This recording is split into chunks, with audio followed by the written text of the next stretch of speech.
All right, folks, welcome in to Pickaxe and Roll, brought to you by our good friends over at Superbook Sports. I'm your host, Ryan Blackburn, at NBA Blackburn on Twitter, part of the Mile High Sports Podcast Network, and I am excited to talk about last night's Denver Nuggets win as the Nuggets defeat the Golden State Warriors. Final score 119-103. Really impressive game. Really impressive game for the Nuggets, as they hadn't really been tested, obviously, over the course of the first two games after the All-Star break, but this was their first major test. They got down 15, and they ultimately passed with flying colors. It was really nice to see, and I think Denver proved a lot, to me at least, over the course of this three-game stretch, where you take care of business. You make it look simple, and Denver, they made this look simple against one of the best teams playing right now in Golden State. Golden State had really done a lot of great things over the course of these past few weeks, and it was simple. It was a simple process, and Denver made it look great. Was an interesting way for them to go about it. Denver got down, as I mentioned at the beginning. They fought back behind excellent performances from Nikola Jokic and Jamal Murray, and it was just a lot of fun. A lot of fun to watch on national TV. Didn't look like it was going to be very fun during the first quarter, but the Nuggets, as everybody here knows and understands, you can't kill them by just winning the first quarter. You have to play well throughout. Golden State did not, and the Nuggets took advantage. They absolutely did. And they fought back very methodically throughout that game, ultimately taking a lead into the third quarter. And it was a great performance just overall. So really excited to talk about it. Really excited to get into all of the details. Really quickly, we are doing the Joker shirt promo here. This shirt, by the way, is only going to last until March 2nd. That is the final day. March 2nd is the final day you can get the Nikola Jokic Mile High Sports shirt that coincides with Denver's game against the LA Lakers on Saturday. So Saturday, March 2nd is your final day to go get that one. Make sure to go check it out. Link is in the description below if you haven't already. It is a good shirt, and why wouldn't you want to have one of the best shirts about one of the best players that we've ever seen? And that dude is unbelievable. He has been incredible to see, and we're going to talk all about it. We're going to talk about Jokic. We're going to talk about Murray in the first segment. I've got some interesting things about this in the second segment about different lineups and combinations that Denver went with, as well as just giving KCP some credit. He hasn't had a ton of credit, in my opinion, but deserves it clearly. And then third segment, I'm going to go over whether I was wrong to be a little bit concerned prior to the All-Star break. Okay. First things first, though, Nikola Jokic, 32 points, 16 rebounds, 16 assists, 4 steals, 1 block. First of all, that's a line that nobody in NBA history has ever accomplished before, ever. And you did it against Draymond Green at center. Draymond Green's one of the most dominant players on the defensive end in NBA history. And he's been giving centers fits for years because of how smart he is, how physical he is, how handsy he is. And there were times last night where Jokic was a little bit bothered by that physicality, where Draymond bothered him a little bit. He got him off of his spot. He did some good things. But Jokic just keeps coming. There's no stopping him. And Draymond, I thought it was very interesting on his podcast after the game, the Draymond Green show. He had a tremendous amount of respect for Nikola Jokic and what he was able to provide over the course of this last calendar year plus since the Warriors had won their championship. Draymond hasn't played Jokic a bunch since then. He's been out a couple times. He's been out due to suspension. And in that time, Jokic has become a better player. And that was after he put up one of the greatest seasons in regular season history in the 2021-22 season. Jokic since then has improved. He's understanding the game even more. He's even more physical. Draymond was talking about his conditioning and how great that is, how he was running Draymond up and down the floor, which is just never something you hear about a center doing to the small ball Warriors. That's just not a thing. And yet Joker was doing it. He impacts the game in so many ways. And I think Draymond just has this tremendous amount of respect for a player that goes about it that way. And he kept, in that podcast, kept calling Jokic one of the all-time greats, one of the all-time players. And that's a really, really exciting thing for Denver, where they kind of just own this matchup now. But it had been without Draymond in several of those matchups. And I was kind of looking forward to this one specifically because this was going to be a configuration with Draymond at center, Steph on the floor, everybody's healthy on the Warriors side of things pretty much. And it didn't matter ultimately. Where Denver locked in, Jokic was a plus 23, I believe. And like it just didn't ultimately matter because Jokic is that good and Denver is that good as a team. And that was really cool to see. That was just one of those things that you have to have respect for. I put this out on Twitter. Players in NBA history to have at least 15 rebounds, 15 assists, and 4 steals in NBA history. You have Magic Johnson doing it twice. You have Russell Westbrook, you have Jason Kidd, and you have Michael Ray Richardson, and you have Nikola Jokic now. That's 5 point guards, 5 point guards, one of them just being a point center. It's incredible to watch sometimes, and you never want to take it for granted. Over the course of these last 3 games, Jokic has had at least 14 rebounds and 14 assists in each of those games, which has never been done in NBA history. Never. Like, that's insane. That's an insane thing to say. And Jokic, during that stretch, he's the only, in those 3 games, a 3-game span, he had at least 45 points, 45 rebounds, 45 assists. That has only happened for one other player in NBA history, and that was Russell Westbrook, right at the end of his time with the Washington Wizards, in a situation where they're just like, hey, Russ, here, do stuff. And Russ did, and it was great. But it's never really happened before. And this is how I know that Jokic is as locked in as he is, because he's finding these opportunities. Yes, they're in advantageous situations against the Wizards and the Blazers. Nobody's denying that. But it doesn't really matter what kind of coverage you throw at him. It doesn't really matter how tired he is. He talked about it after the first home game, that it just doesn't matter. He might be tired. He might be coming off of a shorter All-Star break, but he still got 3 days. And for some players, that's just all you need. For the all-time greats, that's all you need. And Jokic is there's no question about it anymore. He's an all-time great. And describing him as anything other than that would be ludicrous, in my opinion.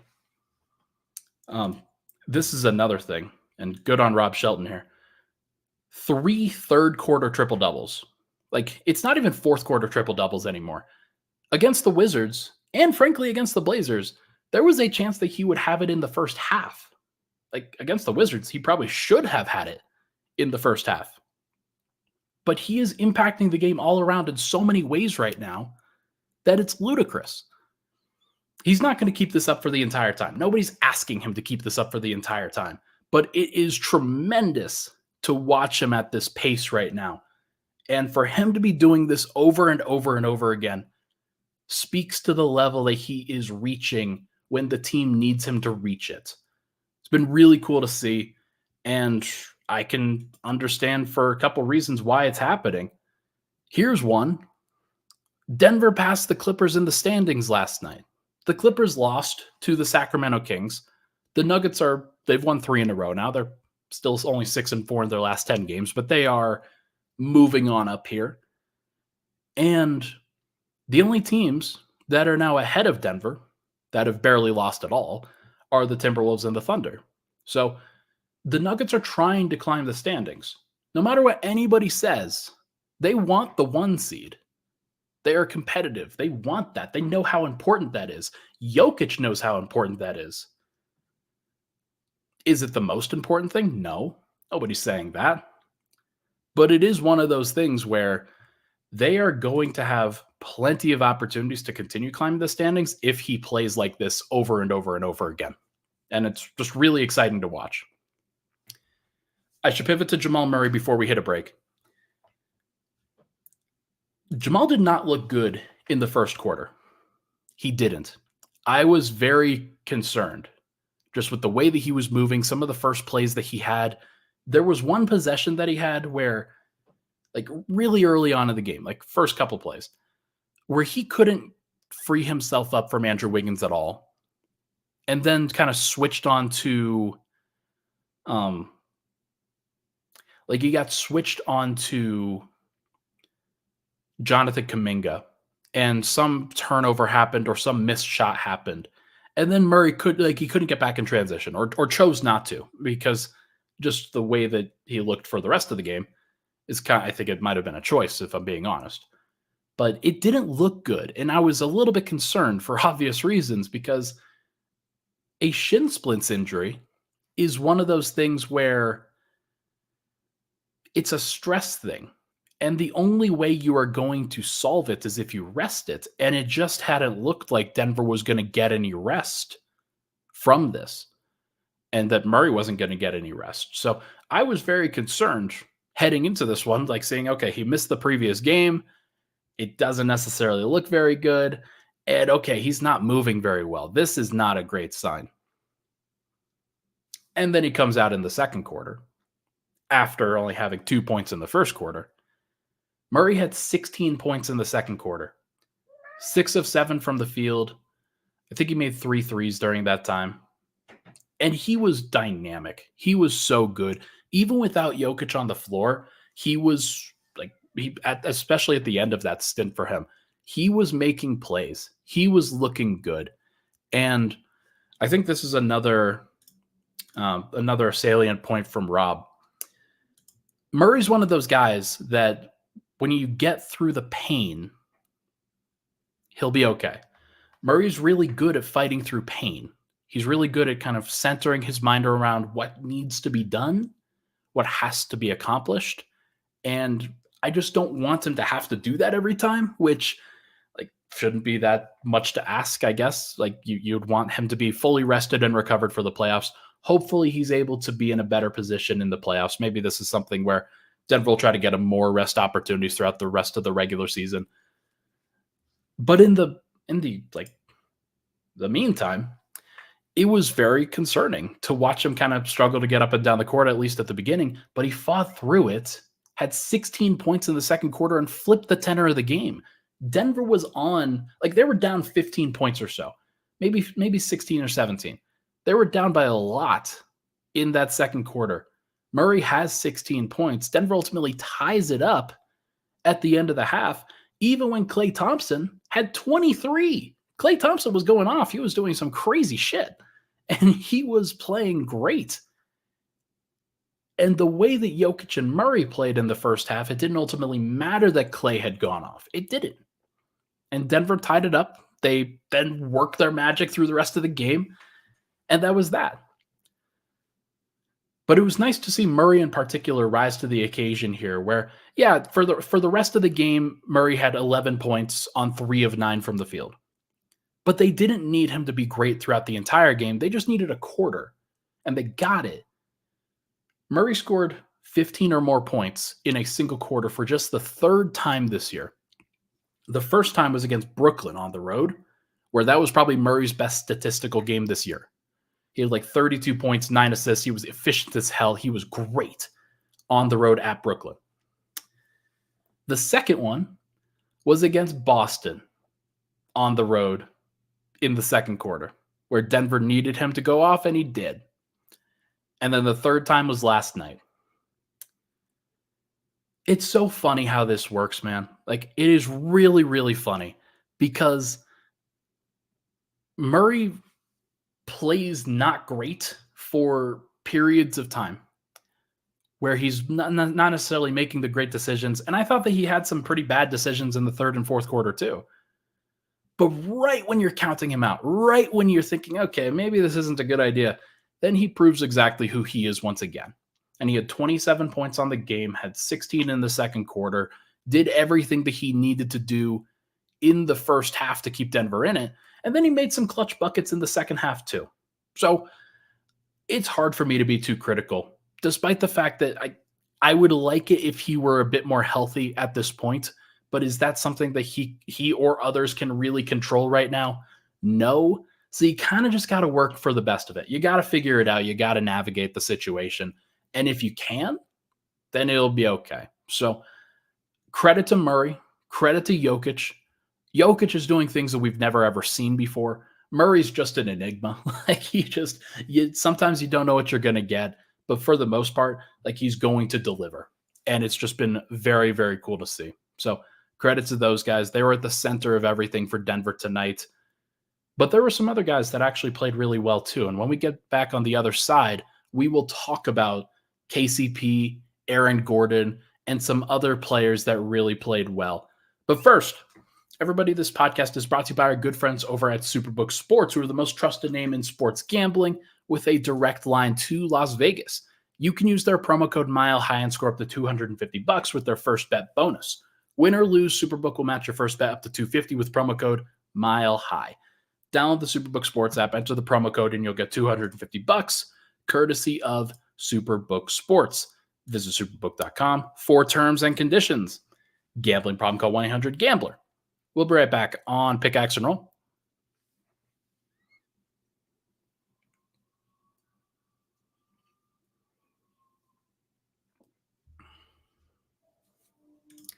And we're back. Pickaxe and Roll, Ryan Blackburn here. Thank you so much, everybody, for tuning into the show. Appreciate all the love and support on the podcast. As always, if you can, please like and subscribe to the channel if you're new. Would really appreciate you hopping in and always giving some likes and comments what you like about the program and things like that. Swipe and I have been putting out a bunch of great content. He actually just signed a deal with Players Choice, so make sure to go check out Players Choice as well to support my guy. But we've been putting out some great, interesting content. I think that Swipe will be back in town, and we're going to record some videos offline as well in studio. So should be a lot of fun. I'm looking forward to it tremendously. All right, let's go over some of the rest of these things. Aaron Gordon. Aaron Gordon is the third member of the big three. And sometimes Porter is talked about that way, and sometimes Gordon is talked about that way. But I think at Denver's apex, I think when they are at their best, it really is Gordon. And the reason for that is you had some plays like he had last night where he connects the two-man game into a three-man game with Denver running as many horn sets as they are, when they're running C action, when they're running some of the pin down screens that they do for Murray and for Jokic. Gordon is often initiating or setting screens or being involved in the short corner, things like that. And Denver just does a great job of looping him in and having him take the most efficient shots possible. Listen to this line for Gordon. Plus 21. He led the team in plus minus last night again. He led them again in Portland. And I wonder if he led them against Washington as well. 17 points, 6 rebounds, 2 assists, 3 steals, 1 block. Did have 2 turnovers, did have 4 fouls. He shot 7 of 10 from the field, but he was 7 of 7 from 2. 0 of 3 from 3. 3 of 5 from the line. He's still got to figure out the jumper. There's no doubt about it. But when you're going 7 of 7 from 2 and you're taking advantage of the undersized Warriors when they downsize, I don't think they played Kevon Looney and Draymond Green together at all last game. Draymond Green played 27 minutes. Kevon Looney only played 10. Trace Jackson-Davis, one of their other centers, played 12. And then Dario Saric had 9. So they're trying to figure out a bunch of different ways to kind of match up with Jokic. Looney played the other 10 minutes so basically how they broke it up. Draymond played 27 minutes against Jokic, and Kevon Looney played 10. Neither of those guys really performed that well in those times, and Draymond was a minus 23 in 27 minutes. It was very interesting to see. But it was very clear how much bigger most of the time that Denver was. And Gordon is such a big part of that, where he gets switched on to Klay and Klay's guarding him in the post. Okay, he'll back him down. He'll get into the post. He'll finish over the top of him, or he'll go to the offensive rebounding position and find ways to be impactful there. Only had a couple offensive rebounds, but the plays that he did have were impactful. He was drawing free throws. He was drawing and ones. He was doing everything that he could to just be involved and be effective. And then the alley-oop dunk that he caught on the short roll pass from Nikola Jokic was great. Like, that was started by, and this was like right at the end of the game, kind of a nice encapsulation at the end. Murray, hard hedge from the big, has to get the ball to Jokic in the middle of the floor. But once he gets the ball to Jokic in the middle of the floor, the defense is dead because they committed 2 to Murray. And there's now 3 players guarding 4. And Jokic is the guy who's making that decision. So he's going for the highest possible percentage shot. And it's either going to be a floater for him or it's going to be a lob to Gordon. And he threw the lob and it was great. Like, that's just how it works. And that was a great kind of exclamation point for what happened, and that what was a great performance from Denver in the second half. And Gordon is at the center of that often. Like, he just is. He had some great defensive moments against Curry, had some great defensive moments against Kuminga and against Klay at times. Not as much against Klay, but it was interesting to watch. It was interesting to see, and Gordon just deserves a bunch of credit. Porter wasn't great last night. 9 points on 11 shots. One of the threes that he made, he had his foot on the line. And this is now like the 3rd or 4th time in the last 3 games that he has had a foot on the line when he's made a 3. Dude's got to like get his feet off the line. Like, if you're going to take the threes, you got to take threes. You can't take 23 feet, 7-inch shots. Like, that can't be a thing. So he's got to be able to do that, and only had 9 points. But he did have 7 rebounds and did have a steal and was a better kind of presence on the defensive end in the second half than he was in the first half. But the real guy that deserves a lot of credit, guy who won the DPOG chain yesterday, KCP, 13 points, 5 of 9 from the field, 2 of 4 from 3, 1 of 1 from the line on a technical free throw. Only had 1 steal, but was a plus 19 because Steph Curry on the other side. This is now kind of being a thing, right? Steph Curry on the other side in 32 minutes had 20 points on 19 shots, 6 of 19 from the field, 1 of 10 from 3, and went 7 of 8 from the line. So Curry had more free throws made than he had field goals made. That's rare. And for a guy that doesn't get to the free throw line as much as, like, Curry doesn't get to the free throw line a lot. I thought Murray didn't necessarily do a great job defending him, especially in that third quarter. But for the most part, Denver did a great job defensively against Curry. And KCP takes the lion's share of the credit for that. He's the guy who's always on him initially. Murray had some time against him, especially with the starting unit. But it was nice to see. It was good to see Denver figure some stuff out there. And now in 4 games, Steph Curry's plus minus across those 4 games is now a minus 59, which is wild. He has not been positive against Denver once in 4 games. Denver swept Golden State this year, and they just have kind of figured that out by the looks of it. It's really interesting to see. So I've been very, very impressed. And that's just one of those things where you could kind of see the changing of the guard in real time, where the Warriors, the 2022 champs, didn't really have any answers this year for the 2023 champs in Denver. So really, really cool to see. Yes, Denver let Klay Thompson go off in the first half with 23 points, but they allowed 0 as well to Klay in the second half. Part of that's on the Warriors for not necessarily doing a great job there, but Denver only allowed 42 second half points against Golden State. Like, when Denver locks in and when KCP and AG are at their best, it really, really looks good. And just really, really impressed with the way that they've handled themselves now. Very excited to see it. I've been looking forward to this, man. Like, it's, you want to see the downfall of the Warriors. It's kind of coinciding with the downfall of the Lakers and the Suns as well. They're in all very similar positions with aging stars. You've got Steph LeBron, KD, like so many resources tied up into older players, and just seeing those guys kind of age out a little bit.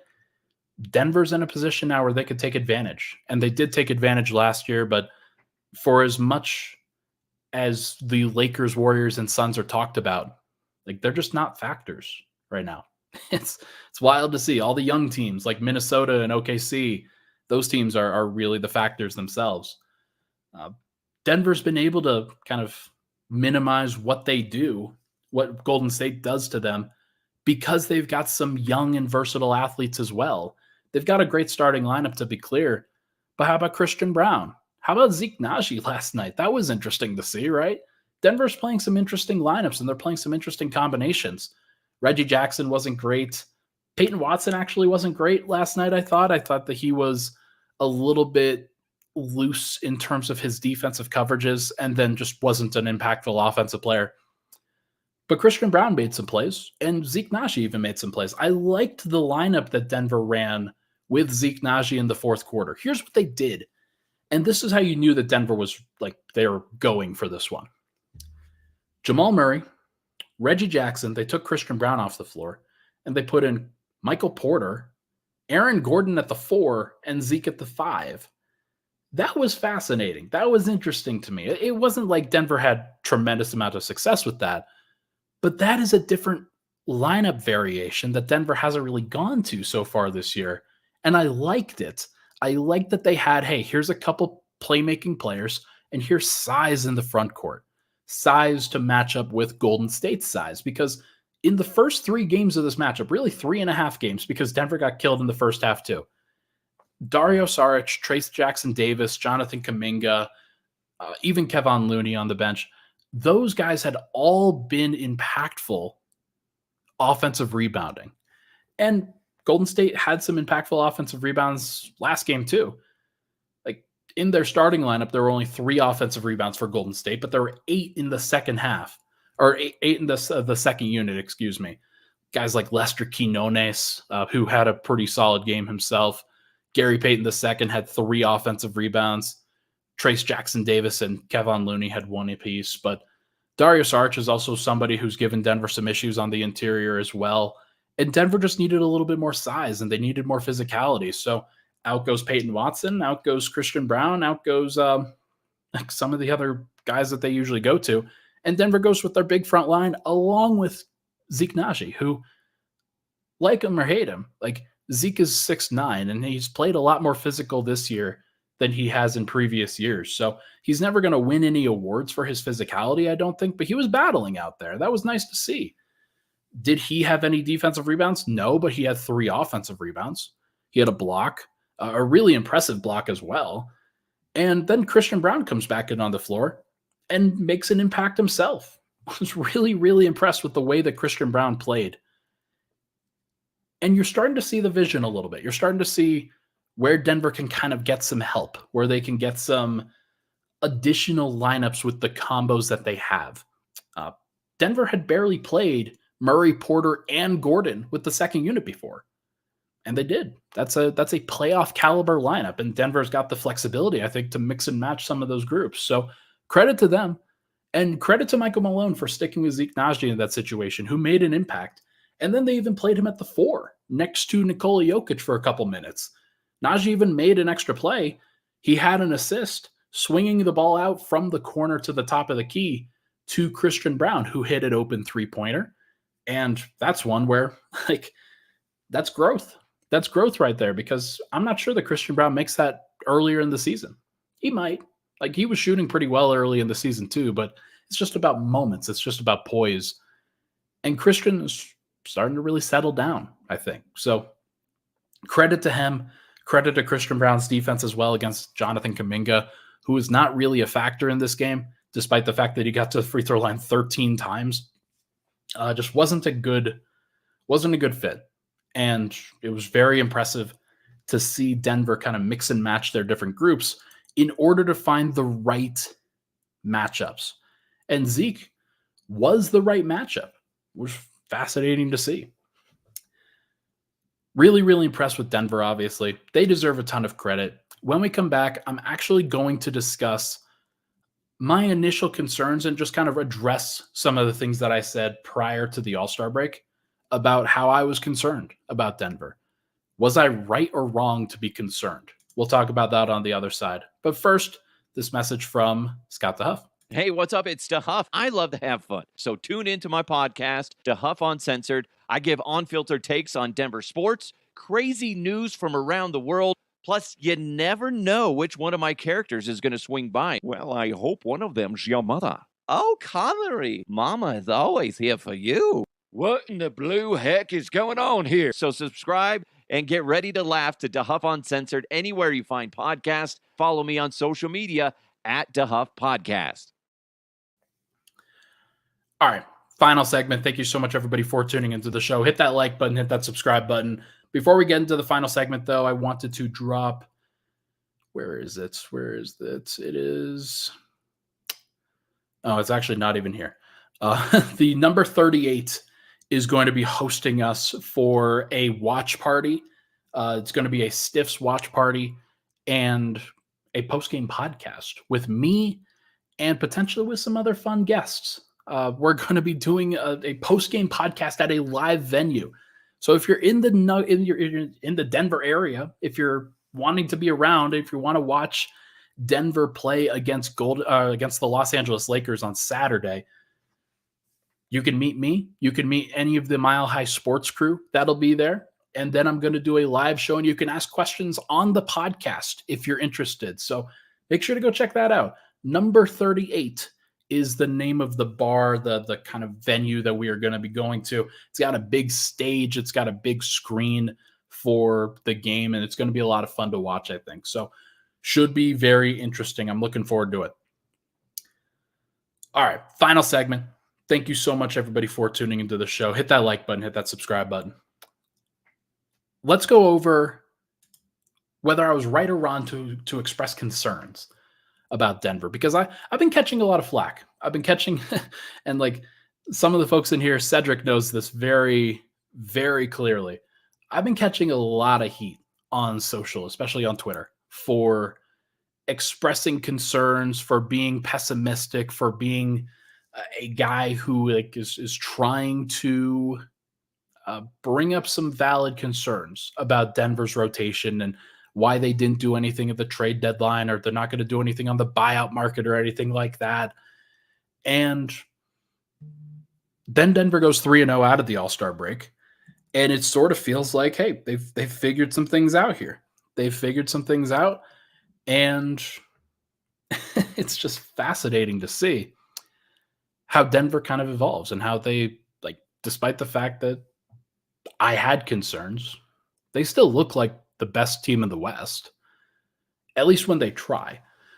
Denver doesn't always try, and you start to you kind of lose that, or at least I kind of lose that at various points in terms of my perspective. I think that there could have been some players that would have helped Denver on the fringes, that would have helped them with different situations. Somebody like a Danilo Gallinari is somebody who I would have pointed at for Denver, somebody to provide a little bit of bench spacing in the front court, be another big body that Denver can throw out there. Denver's at their best when they're playing big, and somebody like a Gallo would be helpful, especially if, let's say, Michael Porter goes down. Let's say Aaron Gordon goes down. Let's say Zeke Naji is not available, or let's say Peyton Watson is not available. Like, I think that Denver should be trying to maximize their roster, should be trying to maximize their optionality heading into the playoffs. Now, that didn't happen, and I was pretty concerned. And then Denver went on that 3-game losing streak heading into the All-Star break, and I was pretty concerned about it. Not necessarily the losing streak itself. And that's where people kind of have that disconnect. The unfortunate thing for me personally was that the concerns that I was trying to lay out were independent of regular season losses, because I don't care about that as much. I care about the way Denver looks. I care about the way that they're going to play, the options that they have at their disposal in the playoffs. I even said it like before the final game of the All-Star break that, like, look, I don't care what they do heading into the, like, in the final game, because that one just is never going to be indicative of anything at all. You always get some weird stuff at the very beginning of the All-Star break and the very end of the All-Star break. But Denver's still figuring some stuff out. And they're still kind of going through these layers of understanding what their rotation is going to be. And that they've introduced Zeke Naji back into the rotation is very interesting. But more than anybody, the guy that I think changes my perspective on this more than anything is Christian Braun. He had stagnated before the All-Star break. He looks like a different player and a different athlete post All-Star break. He's not making every shot or anything like that. He's not making all the great decisions. There are still some things that he has to figure out.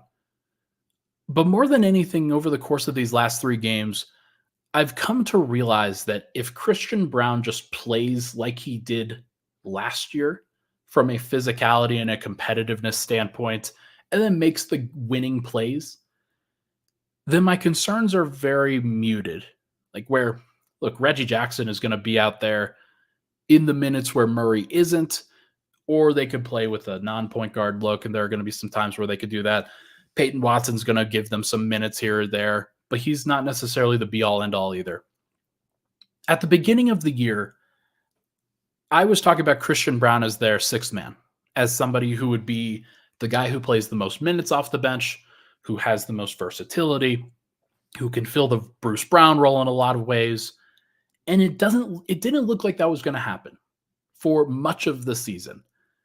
But now that he's starting to figure some things out, I feel a lot better about it. I feel a lot better about Zeke kind of looking like a functional player after the All-Star break, and even like right before, than I did previously. Because here's the thing, relying on DeAndre Jordan as your only major front court player would have been a problem. Peyton Watson, for all the skills that he has defensively, is not a big player. He's not a physical player.